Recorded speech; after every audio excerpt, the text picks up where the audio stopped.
Today we are putting fishing line on trial. If this spool says 30 pounds, it better hold to 30 pounds. I am measuring the real tensile strength because when you hook a fish of a lifetime, your line should break records, not hearts. Okay, we're testing this 30-pound Spiderwire door braid, 30 pounds. Doing dry fishing line test 1, represented by the orange fishing bead. Let's see what happens. We're looking for 30 pounds on that meter.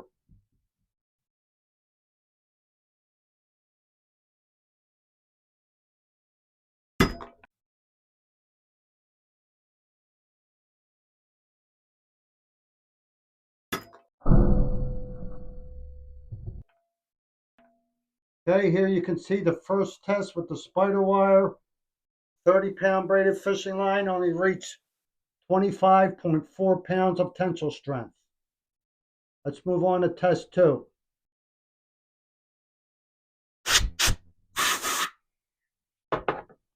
Okay, here we go with test 2 of the dry braided fishing line represented by the green fishing bead. In order for this to pass, this meter has to reach at least 30 pounds. Give it a whirl.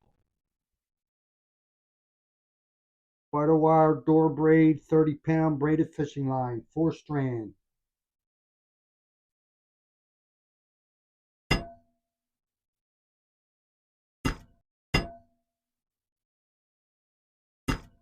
Here you can see on a second test of the dry fishing line, it broke at 22.1 pounds.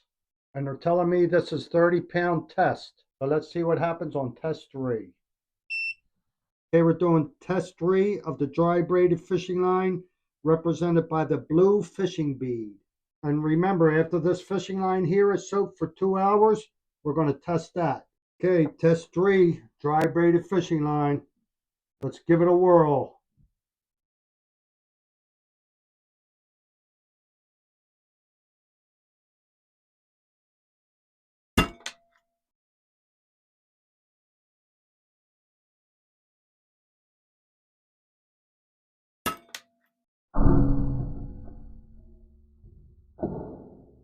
Okay, here you can see test 3, the 30-pound braided fishing line by Spiderwire broke at 24.8 pounds of tension.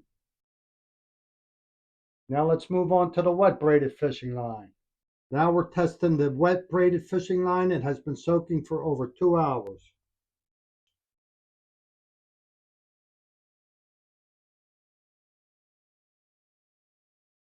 This is the first test represented by the orange fishing bead. So this is wet 1. Let's see what happens with wet 1 on a tensile strength test.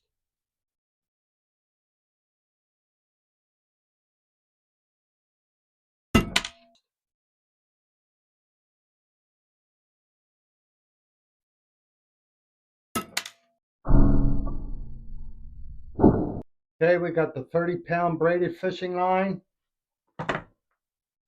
and that broke at 28.5 pounds. Let's go to wet 2. Okay, we're testing wet 2, wet braided fishing line. It's been soaking for over 2 hours. You can see it's still a little wet in there.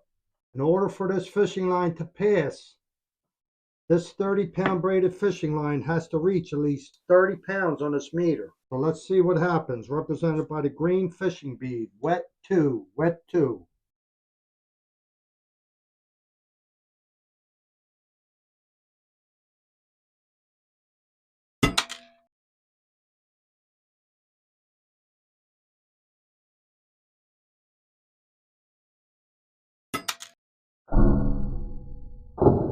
Wet 2 broke at 28.4 pounds of pull force tension. Let's move on to wet 3.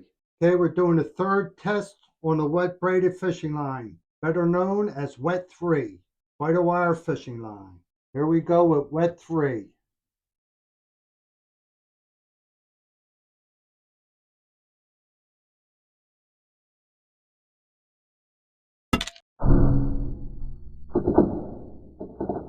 That felt like it should have made it to 30. Let's see. Okay, it looks like we have one here that finally reached the benchmark of 30 pounds as listed on the label. That was wet 3. 31.4 pounds of pull force tension that broke at. I'm going to lose him. He's going to wrap around the pole. There he goes. It's going to break. Now we're going to show you how to check the date the fishing line was manufactured, down to the shift it came off the assembly line. And we're going to check the line diameter to see if it's true to the label. And the suggestion to start checking the line diameter to see if it was true to the label was by one of our subscribers right here. And we want to thank him for the suggestion. To check the date the fishing line was manufactured down to the shift, what you're going to do is write out the first 12 letters of the alphabet. Then next to them letters, you're going to write the 12 months of the year. So here you're going to write out A through L. Next to it, you're going to write January to December. Now you're going to look at the label and look for this code right here. Here it says K-19-25-1. You can also see it on a label, just barely. K-19-25-1. So here we have K-19-25-1. So the K you're going to reference on this list that you just wrote out.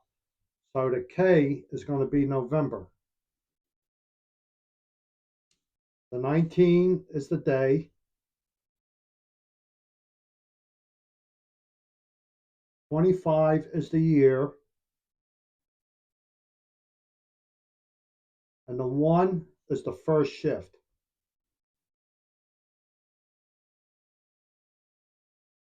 So this fishing line was manufactured on November 19th, 2025 on the first shift. And it's just something you want to get used to checking when you buy fishing line, or if a friend gives you some fishing line or something, because you don't want to take the time to spool it up and lose a good fish because you got old fishing line. Now we're going to check the fishing line diameter and to see if it's true to the label. So on the label will tell you in inches and millimeters. The fishing line should be 11 thousandths of an inch thick, or 0.28 millimeters thick. And we're going to check it with these caliber veneers. Here you see we're at 0.29, and the label says it should be at 0.28 millimeters. Now let's check it in inches. Going to switch from millimeters to inches and zero that out. Let's take a look at this in inches. It should be 11 thousandths of an inch. Right there you can see it's right there. 11 thousandths of 1 inch thick. And here on the label you see it's listed as 11 thousandths of an inch thick. We're testing this 30-pound braided fishing line from Spiderwire. We're doing an abrasion resistant test. Over here we have 3 dry rigs, and over here we have 3 wet rigs. The rigs are color coded. We got orange, green, and blue in that order. To test this, we're going to go down and up as one cycle. The fish bites and gets hooked and dives down into the rocks. You yank your rod and try to pull them out of the rocks. That's one cycle. Here we go with dry 1.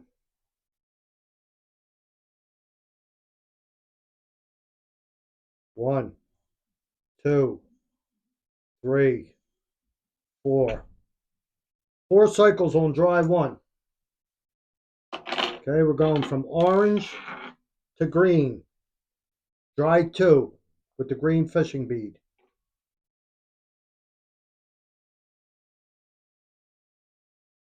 1, 2, 3. 3 cycles on dry 2.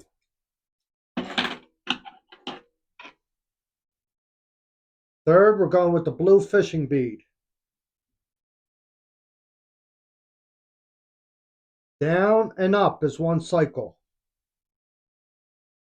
1, 2, 3. 3 cycles. Now we're going to check the wet braided fishing line for abrasion resistance on the Spiderwire 30-pound braided fishing line. Get the orange first. I think that's the green. Okay, here's the orange. Make sure that's still soaking down there. Here we got the wet braided fishing line. Wet 1 represented by the orange fishing bead. Down and up is one cycle. 1, 2, 3. 3 cycles on wet 1. Let's do wet 2. Wet 2 is represented by the green fishing bead. There you see the green fishing bead. Wet 2.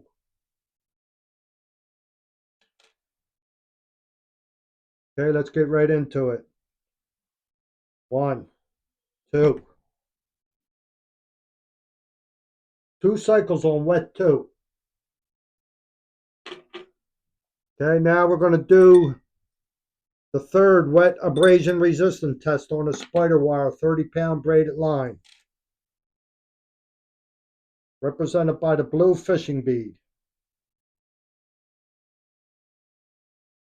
1, 2, 3, 4. 4 cycles on wet 3.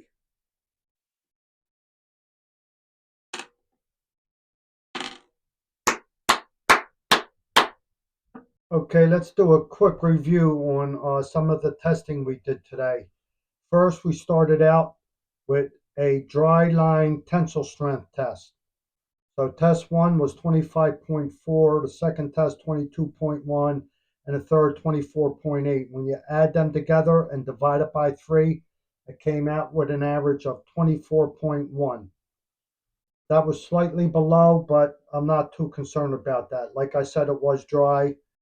Next, we did a wet line tensile strength. On test 1, we did 28.5, test 2, 28.4, and the third test we broke at 31.4. So here you can see it did a little better wet over the dry. Add the 3 together and divide it by 3, came out with 29.4. This is 30-pound test fishing line. That fell slightly below. I'm not too concerned about this number either, considering a couple issues we're going to talk about right after this. Okay, now with the dry abrasion line test, you can see the sharp structure that we use to test this. We do not test with sandpaper. So on this scale for the testing I do, 3 and above is acceptable. So on a dry line, on test 1 we had 4 cycles, test 2 we had 3 cycles, and test 3 we had 3 cycles. When you add those together and average them out, you got 3.3 cycles for the dry line abrasion resistant test. So that's definitely good. For the wet line abrasion resistant test, test 1 was 3 cycles, test 2 was 2 cycles, and test 3 was 4 cycles. Add them together and divide it by 3, and we had 3 cycles. Once again, on a scale that For Reals uses for testing abrasion with the sharp structure that you will actually find in your fishing area, used by construction companies around bridges, docks, and piers, and other places, 3 cycles is good to go. What we're trying to do here in these tests, we're basically trying to see how close the fishing line is to the actual ratings on the label. And we are testing this line with fishing knots because fishermen fish with fishing knots. Some of the companies that test line, like the IGFA, they will not use a fishing knot because a fishing knot reduces line strength. When we are out fishing, and specifically beginners, because this page is for beginners, how their fishing line is going to react when they have fishing line tied to a fishing hook with fishing knots.